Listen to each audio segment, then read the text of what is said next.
Maayong hapon, Negros. Ini ang DigiCast Negros 10. Nagapanguna nga napulo ka mga balita sa isla sa Negros ang amon ni gadulong sa inyo. Update nyo kami live via Facebook kag sa amon nga YouTube channel. Kag sumubatian nyo kami live sa FM station nga 91.1 FMR Bacolod. Kagyari ng top 10 nga mga balita sa Negros, subong nga adlaw. Bangkay sa missing nga maay nasapuan sa kampo sa Bago City. Pasunod nga leader sa CPP, ginapaabot nga kuntani bukas sa peace process. Lalaki nga minipresya sa Pamensaron patay matapos mabungguan sa bus kag SUV. 3,500 ka mga job order workers sa Bacolod magabaton sa sweldo sa subong nga semana. Kaag sa Good Vibes, job order workers sa sulod sang 27 ka tuig nakadaog sang salakyan sa raffle sang Bacolod. Inatanan sa DigiCast Negros 10. Sa number 10,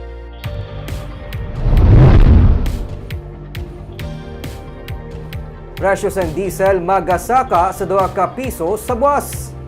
Matapos ang 4 ka semana nga sunod-sunod nga rollback sa presyo sa mga produkto sa petrolyo, may matabo na naman nga oil price hike o kunsaka sa bilis ng produkto petrolyo sa buwas. Sa announcement sa mga petroleum companies, magasaka sang 2 ka peso kag 90 sentimos sa kada litro ang diesel. Mas magamay naman sa gasolina nga 70 sentimos kada litro. Magalabot sa piso kag 75 sentimos sa kada litro ang magadugang sa presyo sang kerosene. Ang pagbukas ng ekonomiya sang China kag pagsaka sang demand sang langis ang isa sa mga nakita nga rason sa pagsaka sang presyo sang produkto petrolyo sa masunod nga semana. Sa nagdigad nga Martes, naglabot sa 3 pesos kag 40 sentimos kada litro ang nabuhin sa presyo sang diesel. Piso kag 70 sentimos naman sa gasolina kag 4 pesos kag 40 sentimos naman sa kerosene.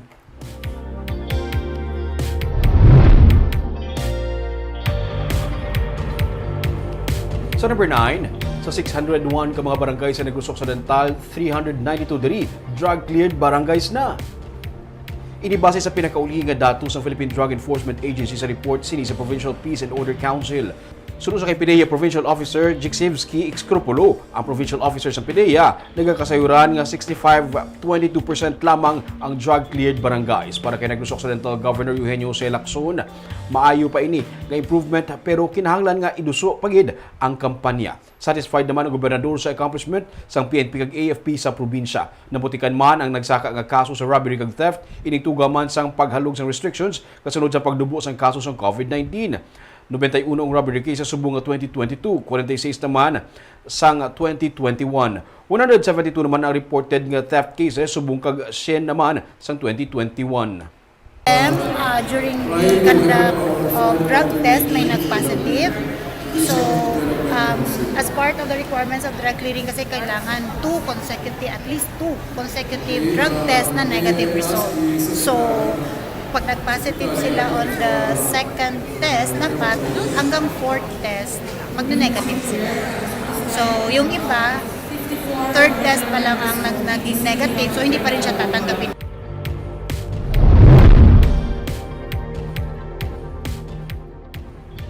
Sa number 8, 34 ka mga manugbaligya sang palupok na talana nga magatukod sang stall sa reclamation area. Preventive measures ginapasiguro sa firecracker designated area. Magluwas sa mga signages, ginapasiguro sa Bureau of Fire Protection nga nakaplastar na ang mga fire extinguishers kag balde sang tubig nga kinahanglan antes sugura ng pag-display sa mga palupok sa likod sang Pope John Paul II Tower sa reclamation area nga among designated area para sa baligyan sang palupok. Suno kay City Administrator Boyet Maghari, may 34 tanan ka mga vendors ang naaprubahan para makabaligya sang palupok kag pyrotechnics. Sa Disyembre 21, sugura ng pagtukod kag pagbukas sa mga baligyan sang palupok sa lugar. Hindi natugutan ang parking sa mga truck nga masami, nagaluto sang pagkaon malapit sa mga area. Magatala naman sang fire truck kag personnel ang BFP. Sa number 7,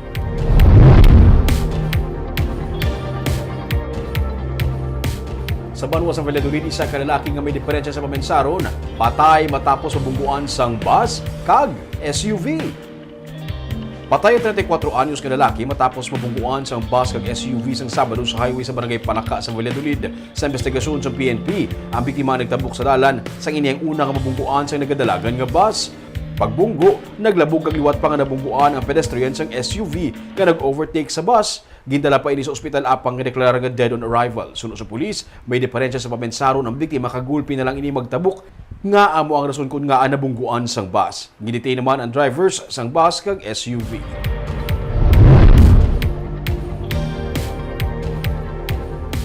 Sa number 6, amay patay matapos ginlabo kag ginbuno sang iya man lang anak.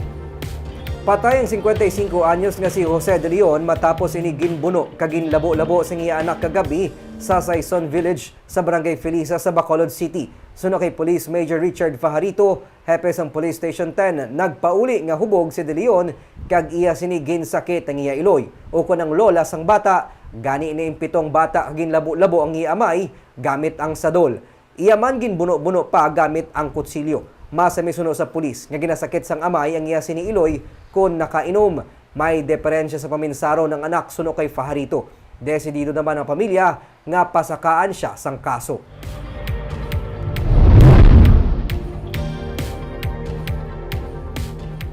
Sa number 5, sa Baguio City, bangkay sa namising nga amay na sapuan sa sulod sa katubuhan. Nasapuan kahapon sa katubuhan sa Barangay Alianza sa siyudad ng Baguio ang bangkay sa 42 anyos na si Bobby Custodio. Nagin-report nga missing sang iya nga pamilya. Suno sa PNP, Miyerkules sa gabi ulihi nga nakita si Custodio nga nagbisita sa ginobrahan sang iyang anak nga ginalagas sang iyang mga upod sa trabaho nga may kainit sa iya.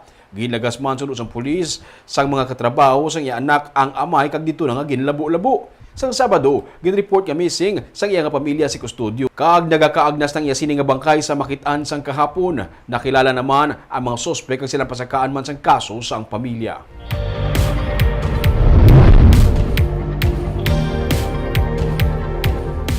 Sa number 4, don't drink and drive. Ininghugot nga paandam sa Bacolod DRMO, ilabi na karon nga masako na ila pagresponde sa mga insidente sa dalan. Kundiin kadaman sa mga pasyente, mga nakainom.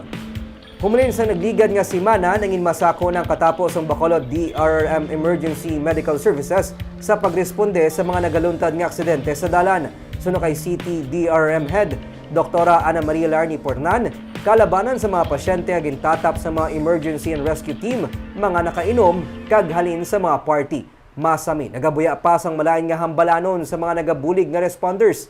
Paandam ni Pornan sa mga motorista karon nga bulan sang Pasko nga ipaiway gid ana ang pagmaneho sang salakyan o kon motorsiklo kon nakainom.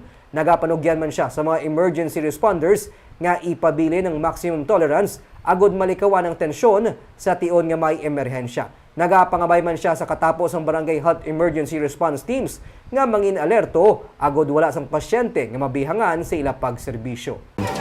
So, kalabanan nga nagaka-accident alcohol related. So we are also reminding our responders to be tolerant kag pasinsyagid, no? Kay kabaluman kita nga kung nakainom ka na daw, wala ka nakabalo ko na nainom ka na.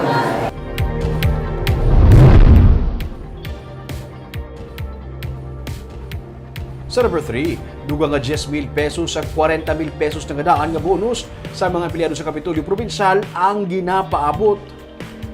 Inisunod sa kay Negros-Occidental Governor Eugenio Jose Lacson nga nagsiling man na sila nagahinyo sa Sanggunian Panlungsod sa pag-approve sang saka sa Service Recognition Incentive sang 2,905 ka mga empleyado sa Kapitolyo Provincial gikan sa 10,000 padulong sa 20,000 pesos. Ini kasunod man sa ginpagwa ang order ni Presidente Ferdinand Marcos Jr. nga nagatugot sa paghatag sang one-time SRI uniform rate nga hindi maglapaw sa 20,000 pesos. Sunod sa kay Lacson, luyag niya nga ini ang ma-release sa mas madali nga panahon. Sa number 2,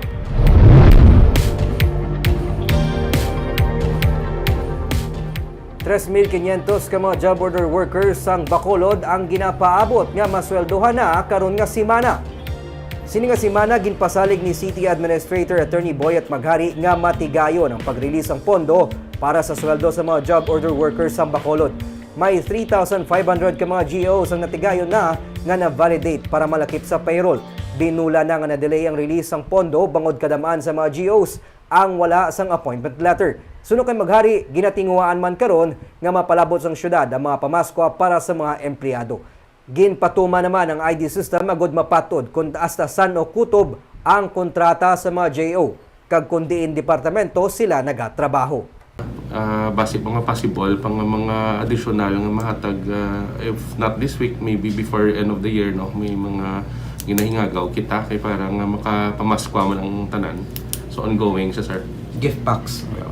Oo, amo pa ta ginapacheck ta kay para nga mahingagaw tanan-tanan before na mag-Noche Buena kita. Kag sa numero 1 sa mga balita, subong nga adlaw.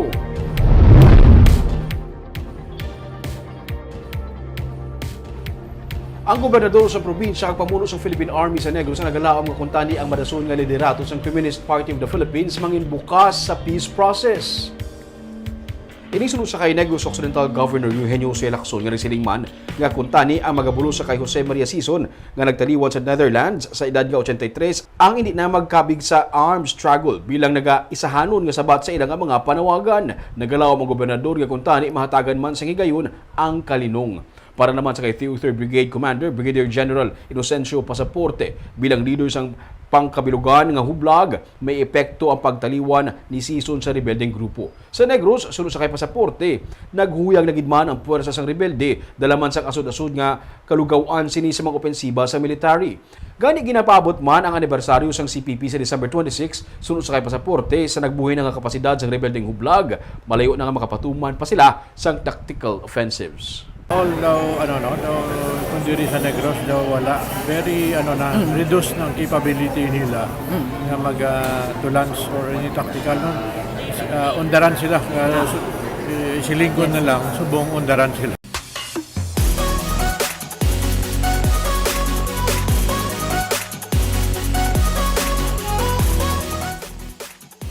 Sa Good Vibes, isa ka job order worker nga 27 na katuig nga nagatrabaho ang nakadaog sang salakyan nga grand prize sa paraffol para sa mga empleyado sang Bacolod. Sunod sa nagdaog, ginaamag na gid man siya sang swerte sa mga paraffol. May report si Romeo Subaldo.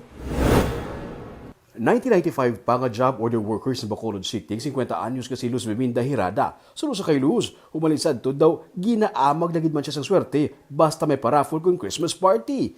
Daw makapila na kabeses nga ang grand prize sa BJMP nagakadto sa iya. Aswerte gid ko sa raffle ya. Aling sa una nga mag-Christmas party kami sa warden. Ang kay warden gid pirmi nakuha ko. Tuod ka? May tao ka dyan swerte sa raffle, no? Ako ginagawa mo swerte, ma'am. Kasi Sa Biyernes, liwat ni Luz na pamatud-an nga swerte gid man siya sa raffle. Siya lang man ang nagdaog sang Mirage nga salakyan nga grand prize sa paraffle para sa mga empleyado sa Bacolod. Una, lain pa nga persona ang nagabutan pero nakapauli na. Sa masunod nga gabot, iya na ngalan ang nalawagan. Ang tao, ang antes sa imo nga tao, wala siya. So nagdabot liwat. nagabot si Mayor Liwat. Ang tao to nakapuli na bali. Oo, wala na. Sa nagabot, ikay mo na ngalan. Oo. Nagaano ka samtang paglawag sa ngalan mo kapag concentrate ka na pamati. Oo, ginaukay na ni Mayor ang ang mga ticket. Tapos, Tapos nagabot ko ay tani ako nang ticket ang makuha ni Mayor ba? amo na bal mo. Oo. Di pag yan, nagamuna siya dayon. Tapos may ginutikan siya nga outside in GC ka duty. Di tapos nagambal sa nga BJMP. Boy, tani ako nang paglawag nga lost, tigil kiboto na si Mayor sa likod. Nara na ko. Taglagan ka na luson. Si kadasig si Mari ka na dayon. Kaya kita, balaan magmadaog ka. Taga-check sa mga ginapasunod nga mga padala sa mga inmates ang trabaho ni Luz. Kag sa halos 27 niya nakatuig nga pag-ubra sa syudad, nalingaw siya sa iyang trabaho. Ang masadya pa kuno subong kay hindi siya kabalo mag-drive. Pero subong nga may salakyan na, mapilitan na siya magtuon sa pag-drive. Nang ako na sa practice time para makabalo ko drive. Tuod ka. Wala ka pa kagidrive auto. Ay, Hindi kaya gusto nga i-cash, i-auto dyan mo yan. gusto ikas. Kaya daw remembrance ko na kay Mayor. Gindrive na pauli sang iya hinablo sang auto. Si Luz naman, nagaplano sang road trip. Una kuno sa iyang listahan ang Dumaguete City para sa iyang road trip. Dako ang pagpasalamat niya kay Mayor Abby Benitez. Kay suno sa iya, sadtuanay, naga-commute lang siya subong. Makadrive na siya sang iya kaugalingon nga salakyan. Ako hindi kapatid, kung may swerte, kag may malas kaya sa paraffol. Ikaw kung swerte ka da?